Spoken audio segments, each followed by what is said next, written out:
welcome everyone to That One Goosebumps podcast.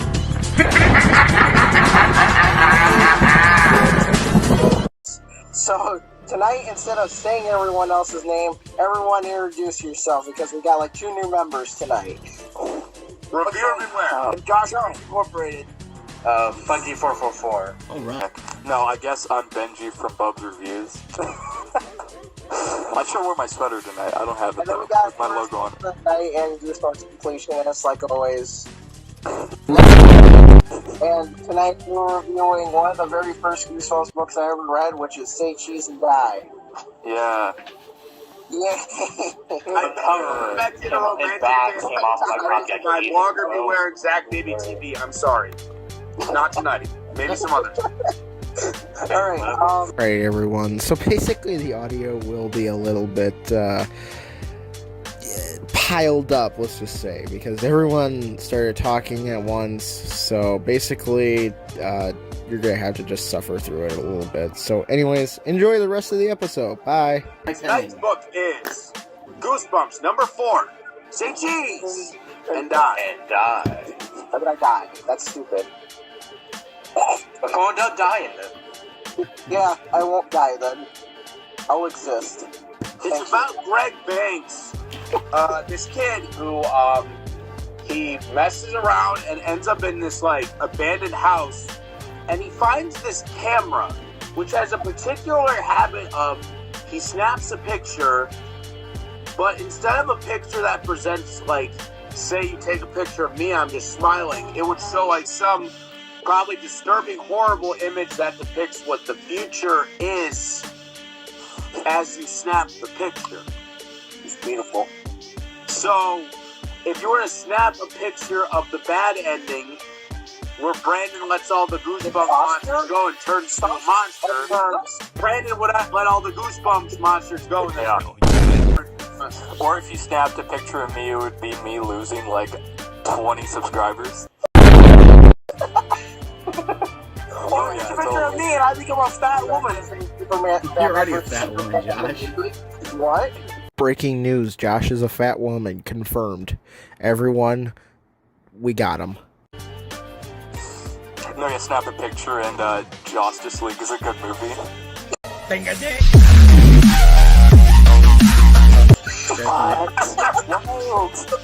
That's so bad. Austin, give us a hot take on this book. We have to make the room the gold standard for good movies.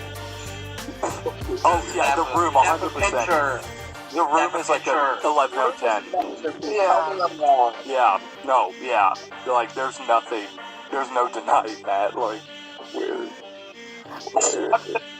So, does everybody agree this was not a good book? Greg steals things from a house when it doesn't belong to him, and in Stein's fashion, he has to clear up loose ends by writing a sequel to this story because it's the way which I feel that the second book now is more deserved for what happens to Greg because he doesn't get people using this story. But I will say, the ending is up to one of my favorite endings in OG62. Yeah, the climax of this book is really good. Yeah, I'm ready to say it now. How did Greg know the house was abandoned? So, technically, he wasn't breaking the law by going inside of it. But isn't that against the law if it's a foreclosure? You Yes, know what I mean? yes, like, it you're not is. allowed to go in. I don't know. Technically speaking, no one in the book, technically illegal for Peggy to be in there, probably. Yeah. True. Well, like, this book is dark.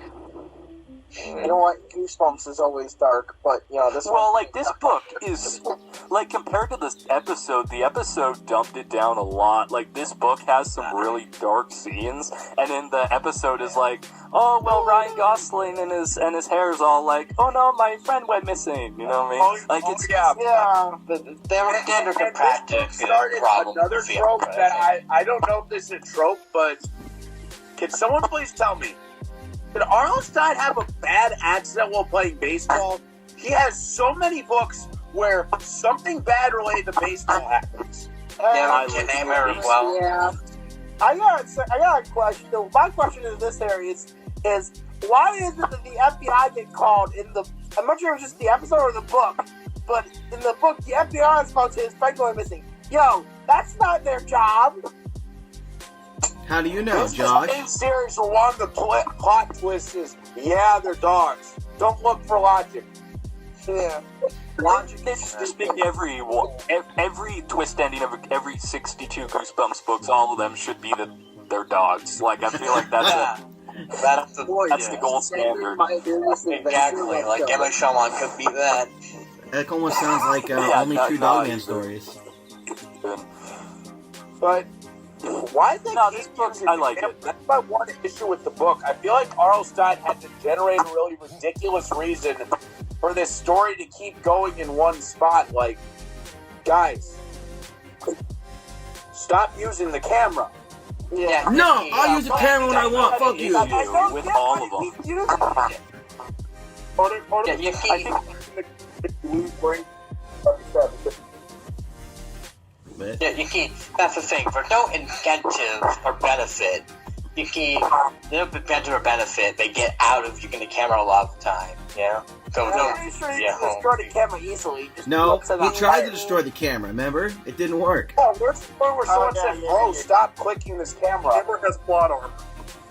It does have But plot armor. can we all agree that like the camera, like the stuff that the camera actually took was pretty terrifying? Like, if Yeah, you no, think it's Yeah. done wrong really well. Yeah. It's just eventually my criticism is just like R.L. Stine is kind of like grasping at straws to find a reason for this plot to keep going. Yeah, but I think that a lot of Goosebumps books are like that. This one kind of feels padded. Yeah. This is one of the longer ones. It's like 130 some odd pages. So there's some filler. But Yeah, guys, like it had a Ford Taurus in it. It automatically gets a 10. Come on. That's always a thing, though. I think that there's a lot of Goosebumps books where, like, there's a lot of them where they start out with a cool idea of, oh, what if it was a crazy camera or, like, anything else, you know what I mean? And then it's an idea, but there's always that one piece where it kind of feels like it's stretching because they have to make it a full book. You know, I feel like there's a lot of them that happens, too, you know? Basically, the best way you can describe Goosebumps books in general is it's killer everything. Everything can kill you. Now the good news is most of the actual plot points are good. Like the stuff in the camera is really good. The book finishes extremely well. Like the climax with Spidey, this ambiguous figure. Like the book gets there at the end. Like my thing is because no one that normally watches my podcast actually reads these books or actually cares about the ending, so I'm just gonna spoil it. The fact that they killed off Spidey at the end, that scared me as a kid. Like that actually freaked me out. I was like, I did not know that they could actually kill people. That's the thing I remember reading that when I read that book. It's literally say cheese and die. How the fuck did you not see that coming? What? Well, because it's called Say Cheese and Die. Yeah. It had to end with death. well, R.L. Stine. my thing is like, you know, like how they always like some like kids horror books, like they'll say like, oh, something died, but no one ever dies. Dies, that's Yeah. This is like the first time no one dies in the end. Calm down. This isn't Shivers. This is Goosebumps. Well, I think That doesn't feel like how a show would do. they just let R.L. You got it, Stine go Spongy. wild, you know? I think that, like, with these books, like, compared to even, like, because TV standards and book standards are different, they just let him just go wild, you know? Yeah. Definitely Say Cheese and Die wouldn't fly today at all. Yeah, no. Hey Yeah. man, 93 was a wild time, okay? It was a long time Why ago. wouldn't it? Well, just like with the whole like cancel culture and everything, like I just feel like parents would just be like, they can't hear reading about people dying. I don't want you reading that. Yeah, but But also, we're not challenged enough by Christian parents, I feel like, stuff like that. R.L. You know what's Stine funny did about get this guy? canceled for That was Goosebumps a 2000. challenge. And Troll Cried Monster is essentially a book designed to piss off these parents who complain about him, and he got away with that. I mean, Mr. Mortman don't look allowed to eat kids, apparently. It would have been so R.L. much Stine cooler wasn't if allowed to we write did books. Well, but you know, I think Are You Afraid of the Dark robbed the Cheese and Die plot in the show. They both brought it from the Twilight Zone. There you go. He's got it. Twilight Zone did it better. The Twilight Zone episode would be like better. that great. I'll think together, but I still think it did a kind of bit better. Like, I agree with you, Brandon, that this book wouldn't fly today, but that's for different reasons. We all have our smartphones and our selfie sticks. I think people would complain more about the using stereotypes of homeless people in the book than anything. Yeah. Oh, The book is basically about two kids who break into a homeless man abode, then eventually kill him. Vandalize, murder, urban exploration. That wasn't a specialty of R.L. Stein. Definitely. My thing is like with Say Cheese and Die, I always like, because this is pre-reading Say Cheese and Die again. Like, I rented this book accidentally at my library. I only read like half of it, I think. But I remember one thing is like, the kids got away with technically murder, and they just walked it off. They're just like, yeah, I'm just moving on with my day. You know, nothing. They told Pop they got his corpse there. Like, that's lying to the police. How is that setting a good example for readers? I mean, come on. That's why these people put ties up the loose end. Yeah, but didn't he try to kill him first? Because R.L. Stein was ruthless. He's trying to hold them hostage. I don't know. More The like- sequel didn't tie up anything. The sequel didn't need to exist. He was going to rape Ignored them. the ending entirely. The bully at the end of the book would have gone. Yeah. They probably said Sheegan died. The twist was okay, They probably I just guess. thought, I mean, they just probably thought, you know, hey, I think the twist works. yeah. I always thought, like, as a kid, I'm like, yeah, they were probably just thinking, yeah, he's homeless anyways, who cares, just kill him off. Yeah. Exactly. I know, One of those thanks. homeless Like, I would have been the actual cops in the 90s. Wait a minute, You wait a have minute, lot wait a of homeless minute. that don't get investigated today. Brandon. Even in the 90s. If a homeless man holds you and Frank up and has rapey vibes, are you going to kill him or are you going to let him rape you? You're going to take that motherfucker's You picture. know, it depends. It depends. If he gives, excuse me, sir. It depends, because if he gives me free candy in the back of his van, heck yeah, man, I'm going to the candy. What type? What type? Bottle caps. Brandon, Yeah. like, I have the same picture of this meme. Don't worry, dude, it looks legit. It says he has free candy. All right, Yeah, so man. We'll get that victory royale from that. We got a #1 victory royale. all right, we've bumbled enough. These days, it's not free candy; it's free Wi-Fi. I'll get that free meatball. Let's move on to a rating system here before I run out of film. Okay. Starting with Irby, 1 through 10, go. I guess I kind of was going to give it a little lower than I thought I would because of the padding stuff, but I do enjoy the climax, and every picture they took with it was good. I think this is a book that I understand why it's considered a classic, but I wouldn't call it quite elite. But I'm going to give it a score I think it's worthy of. I'm going to give this book a 8 out of 10. Wow. Okay. Completionist, give us a score. I'm going to say this. I like the episode a lot more, but the climax and the scary scenes throughout the book really made it for me, so I'll give it an 8 out of 10. All right, 2 pairs of sideways titties. Brandon. You know what? Make that 3 pairs of sideways titties. Okay. Beezy? Is it Beezy or Bubsy? I'm sorry. Oh yeah, boy, let's go, Bubs reviews. No, seriously, like the thing about like this book is it's a part of the iconography of Goosebumps. That doesn't necessarily mean it's one of the best. I'd say it's in the midpoint, maybe higher on the best good half. I would have to give it an 8 too. Like, it's not my favorite book of the franchise, but it's very much one that people remember, and for good reasons. Okay. Spongy. Well, first off, we had to mention the Cat Paul, like, one of the best covers, like, of a whole. Okay. Oh, God. Yeah. And they actually mention what's in the cover in the book. So bonus. At the last minute, the original draft didn't have that, but after Tim created the cover, they went, "Don, you gotta put Vicky in the book, we'll cover make that." So we threw it in. Oh, hell yeah, right on it. Back what happened. Okay. Alright, as for the book itself, go. So the book definitely had good stupid moments with the characters, again, and padding and things like that. But I think there's a genuinely good horror in scene with the camera, like the thing where Sherry the computer could actually portrayed kind of realistically. It's like real life if people vanish, and I thought that was actually fairly effective.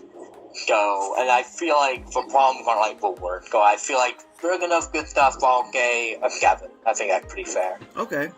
And then Josh Reviews Incorporated. I'm gonna give it what the boys are giving it an 8 out of 10. Oh my. I thought it was okay. Yeah. I thought it was okay. It's not one of my favorites. It is a classic. It's one of the better halves, but doesn't get the 10 vibes. You get 8s. You're gonna make me be that cunt? Alright, fine. I'm giving it a 5. It's closer to a 7.5. It was gonna be like 7.12349. So yeah, 7.5. Fuck it, close enough. Fuck math. If you don't mind, I'm going to start off the episode. Shout out to getting Ryan Gosling as a kid. That's pretty cool. But honestly, the episode was Ryan Gosling. All the hard-hitting, gripping moments that I really wanted in the episode, the tone just came off very dry, and I just think there wasn't really much energy put in the performances. I'm not going to play nice guy. I'm giving the episode a 6. Whoa. It's just okay. Wow. 6. I'm gonna be the dick here. I'm giving it a 4. Wow. I'll be a little bit nicer. I'll give it a 5. I'll be nicer. Alright. I'll say this: a little bit of episode trivia. The actor who played Spidey played the same protagonist guy in Are You Afraid of the Dark's episode, which was also directed by Ron Oliver. Ron Oliver. Dealing with a haunted camera or an evil camera. And I think one of the bully could go in the Afraid Dark one too. Oh yeah, there's a lot of cast similarities there too. There's some hints with that. I think this is one of Ron Oliver's best episodes for at least single length. I love how Spidey was a great story. I like the change of the ending.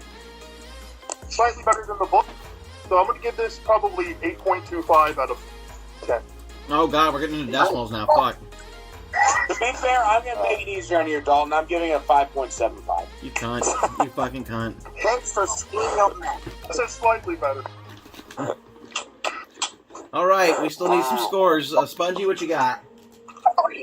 Yeah, for a TV episode, I think the episode pretty good and actually is better than the book for me. A few things that just flow just a bit better. The character feel like a little smarter in a couple scenes. Even if some of a darker element had to be toned down for Daniel, the practicing Regan. And all over have some solid direction and like, there's a solid feel to it. Vacuum of the police is just amazing and how cheeky it is. She's looking the computer. So cheeky, but I think it's entertaining and believed. A few clunky moments here and there, but overall pretty good episode. 7.4. Okay. That weird Nice. That's fair. I don't know. I really wish the episode maintained some of the darker moments because it brought a lot of depth to the character because he had to experience some of these dark experiences, and I think that toned down, it makes you care less about the character. But I don't know, man. You gotta get that Ryan Gosling though. I feel like that's Ryan Gosling, the bro. positive Yeah. is Ryan Gosling. So I think the book is better, obviously. It gets deeper into the character, so I would say like 7.5 probably out of 10 for this episode. It's not the worst episode. It's not a string peas. It's not any of that, but yeah, I keep bringing up the bad stuff tonight. I just didn't like. Stop bringing up straight peas. I already have PTSD from that as it is. Yeah, that command. I like the book more. I'm gonna give it a 4.6. Baby geniuses on opioids. No, baby Jesus on crystal meth was on the same beat side. I like that Baby Genius good too. It got a 6.1238. 6.1 rounding down to 6. I got a fucking 6. Okay. Nice. 6. Whose book is next? My book is next, and I'll tell you where we're going. We need to... Okay. I have this habit of picking the bad books because I think it's boring always talking about good books. But how about instead of talking about books we think fell short, I'm going to talk about that one that R.L. Stine didn't come off right. But is this book bad? I'll give you a hint. Yes. We are going to have to dive into this mess. Goosebumps number 21. Go worms. Semen worms. Yeah. Going. Oh no. Yeah, it ain't good. Okay. It's. Hey, yo, Herbie, if you're on top of this, I'm going cocks. Brandon. Alright. Take us home. Try to keep at least PG-13 here. I have to edit this, you know. Take it home. Fucker. Good point. Yeah, motherfucker. But Take yeah, us home. but yeah, no. I'm excited for this next book for different reasons. We can't just talk about why Arlstein succeeds. We have to talk about books that failed. And Going Worms, it failed. Yikes. Yeah, it is. And even Arlstein hates that one. Yeah. We'll get there next time. Okay. Go Eat Worms is the next book. Okay, Brandon, take us home. Alright, so, do we want to do channel updates, or are we just going to end this? You tell me. It's your podcast, homebrew. Fine, I'll do channel updates. So someone please go first, because, yeah. I'm working on moving out, restoring a laptop, doing some editing. I'll be back on track soon. I'm kind of busy with myself right now. Oh my god. Austin, what are you doing? I have all these points from the TV companion I'm about to do a review. Oh yeah. Yeah, you should have thought that to a Trust a lot of people with some info. And Josh, I can already explain his channel, anime, hentai girls, and more anime. Yeah. Yeah.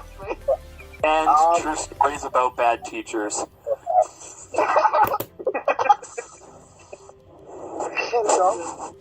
Anyone else want to go?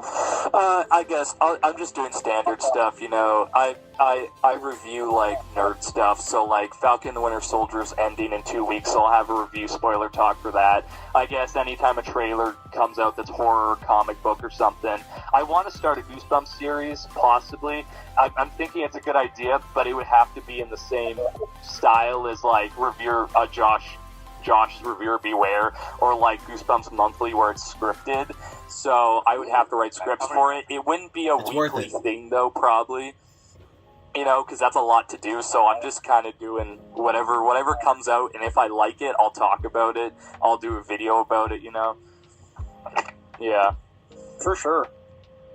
Yeah. And for me, I'm your procrastinator. And your masturbator. I have like 6 things I'm working on, but you know what? I don't want to edit them. I'd rather edit this first and then sit there and wait another 3.5 minutes. Don't admit that on the podcast. Yeah, just this episode will be released in July. Yeah, guys, it'll be released in the year 2050. See you guys then. Arlstein will still be writing Goosebumps by then, I guarantee it. Yeah, probably. Oh yeah. If he's not dead. They'll just do like they did in Futurama, put his head in a tank, and he'll be still writing books. He'll be like Series 3000. I'll try to be dead, but he'll be a ghost. He'll be a literal ghost. Oh, he's his own ghostwriter, yeah. Alright, anyways, this was That One Goosebumps podcast. Thank you for watching. Like the video and subscribe or whatever. See you guys later and have a great night. No, it's cool. I didn't want to talk about my channel, Brandon. Don't worry about it. It's like I recorded it for you, and that's cool.